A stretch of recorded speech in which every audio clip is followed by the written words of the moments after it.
Long ago, in the heart of an ancient African kingdom called Zamunda, there existed a mystical drum. This was no ordinary drum. It was known as the Drum of Truth. Legends said that whenever someone beat it, the drum would speak, exposing the deepest truth of the person who struck it. The drum was kept in the king's court, locked behind golden bars and guarded day and night. Only those summoned by the king were allowed to touch it. Why? Because truth was powerful but also dangerous. In the same kingdom lived a clever but mischievous young man named Tambo. Tambo was famous for tricking others. He lied to elders, tricked farmers out of their goats, and once even convinced the chief's daughter he was a prince. But his charm and wit kept him safe. Until one day he tricked the wrong person, the king's own brother. Outraged, the brother exposed Tambo's deceit. The court erupted in scandal. The king, wise and calm, declared, "Let the drum of truth decide Tambo's fate." News spread fast. People from every corner of the kingdom came to see what would happen. Tambo laughed it off.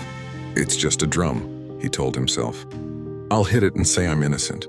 But what he didn't know was that the drum was enchanted by the spirits of the ancestors. It revealed not just what you said, but the truth you carried inside. At sunrise, Tambo was brought before the drum. The king spoke. "Tambo, if you are truly innocent, strike the drum of truth and let it speak." Tambo, with all his boldness, raised his hand and hit the drum. Boom, boom, boom, then silence. And suddenly the drum spoke. "The one who stands before me wears a mask of charm, but his heart holds deceit. He steals, he lies, and he laughs at honor. This is not innocence but trickery." The crowd gasped. Tambo stood frozen. The king stood. "Tambo, you have been revealed. What do you say for yourself?" Tambo's charm faded.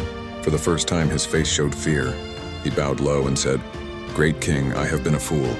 I lied because I feared being small. I tricked others because I never trusted the truth would be enough. But today the truth has humbled me."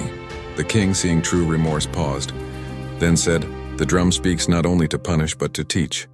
You shall not be banished, but from today you will serve as the guardian of the drum. Teach others what you have learned." Years passed. Tambo, once a deceiver, became the wisest teacher in Zamunda.